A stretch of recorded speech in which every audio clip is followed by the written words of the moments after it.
Harry Potter और जादुई पत्थर पहला साल। बहुत सरल हिंदी में। हैरी पॉटर एक साधारण लड़का लगता था। वो प्रिवेट ड्राइव नंबर 4 में रहता था। उसके मामा वर्नन डर्सली, मामी पेटूनिया और चचेरा भाई डडली उसके साथ रहते थे।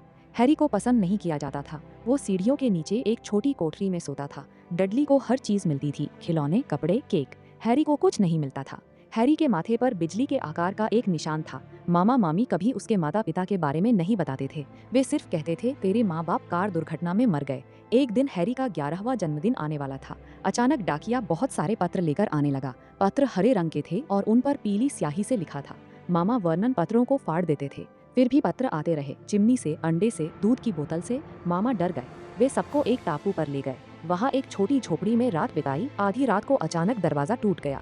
एक बहुत बड़ा आदमी अंदर आया। उसकी दाढ़ी लंबी थी और हाथ में छाता था। उसने कहा, हैरी, तू जादूगर है। हैरी हैरान रह गया। बड़े आदमी ने अपना नाम बताया, रूबियस हैग्रिड। उसने कहा कि हैरी के माता पिता जेम्स और लिली पॉटर बहुत बड़े जादूगर थे। एक बुरे जादूगर वोल्डेमॉर्ट ने उन्हें मार दिया था। वोल्डेमॉर्ट ने हैरी को भी मारने की कोशिश की, लेकिन जादू उल्टा पड़ गया। वोल्डेमॉर्ट खुद कमजोर हो गया और भाग गया। हैरी के माथे का निशान उसी रात का था।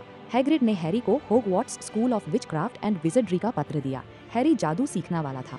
अगले दिन हैग्रिड हैरी को लंदन ले गया। उन्होंने लीकी कॉल्ड्रन नाम की दुकान में प्रवेश किया। वहां से एक ईंट वाली दीवार में जादू किया और डाइगन एली पहुंचे। ये जादूगरों की गली थी। वहां जादू की छड़ियां, किताबें, जानवर, कपड़े सब मिलते थे। हैरी ने ग्रिंगोट्स बैंक से थोड़ा सोना निकाला जो उसके माता पिता ने छोड़ रखा था। फिर ओलिवंडर की दुकान में जादुई छड़ी खरीदी। छड़ी ने खुद हैरी को चुन लिया। हैग्रिड ने हैरी को एक बर्फ जैसा उल्लू भी दिया। हैरी ने उसका नाम हेडविग रखा। सितंबर की 1 तारीख को हैरी किंग्स क्रॉस स्टेशन पहुंचा। हैग्रिड ने बताया कि प्लेटफॉर्म 9 और 3/4 से ट्रेन जाएगी। हैरी ने दीवार के बीच से दौड़ लगाई और अचानक एक जादुई प्लेटफॉर्म पर पहुंच गया। वहां लाल रंग की होगवार्ट्स एक्सप्रेस खड़ी थी। ट्रेन में हैरी की मुलाकात रॉन वीजली से हुई। रॉन के बाल लाल थे और उसके पास पुराने कपड़े थे। रॉन के परिवार में बहुत भाई बहन थे। दोनों जल्दी दोस्त बन गए। ट्रेन में एक लड़की भी आई, हरमियोनी ग्रेंजर। वो बहुत पढ़ी लिखी थी और हर चीज जानती थी। पहले हैरी और रॉन को वो थोड़ी घमंडी लगी, लेकिन बाद में तीनों अच्छे दोस्त बन गए। होगवार्ट्स महल बहुत बड़ा और जादुई था। झील के पार नावों में बच्चे पहुंचे। छंटाई टोपी ने सबको घरों में बांटा। ग्रिफिंडोर, स्लाइथरिन, रेवेनक्लॉ और हफलपफ। हैरी को ग्रिफिंडोर मिला। रॉन और हरमियोन भी ग्रिफिंडोर में आ गए। स्लाइथरिन में ड्रेको माल्फॉय गया, जो हैरी को पसंद नहीं करता था। स्कूल में हैरी ने जादू सीखना शुरू किया। प्रोफेसर मैकगोनिगल ने ट्रांसफिगरेशन सिखाया। प्रोफेसर फ्लिटविक ने मंत्र सिखाए। प्रोफेसर स्नेप ने पोशन क्लास ली। स्नेप हैरी को देखकर गुस्से में रहते थे।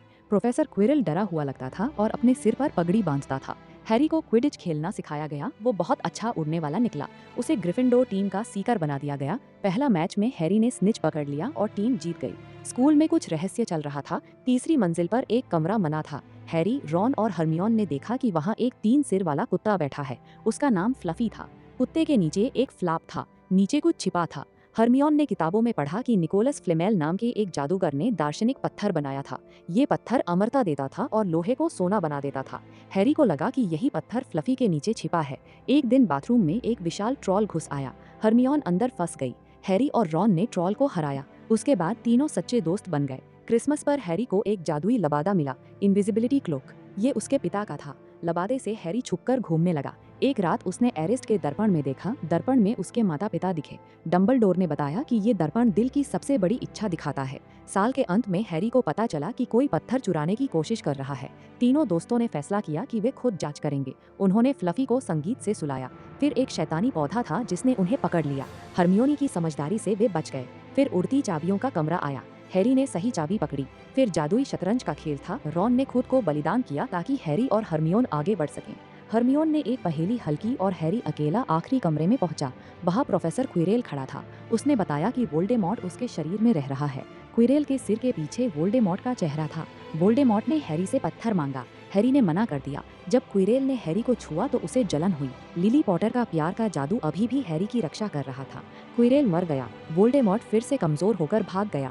डंबलडोर ने हैरी को बताया कि पत्थर नष्ट कर दिया गया है। प्यार सबसे बड़ा जादू है। हैरी को पता चला कि उसके माता पिता ने उससे बहुत प्यार किया था। गर्मियों की छुट्टियों में हैरी वापस डर्सली के घर गया, लेकिन अब वो जानता था कि वो अकेला नहीं है। उसके दोस्त है, जादू है और होगवार्ट्स उसका घर है। अगले साल फिर नई कहानी शुरू होने वाली।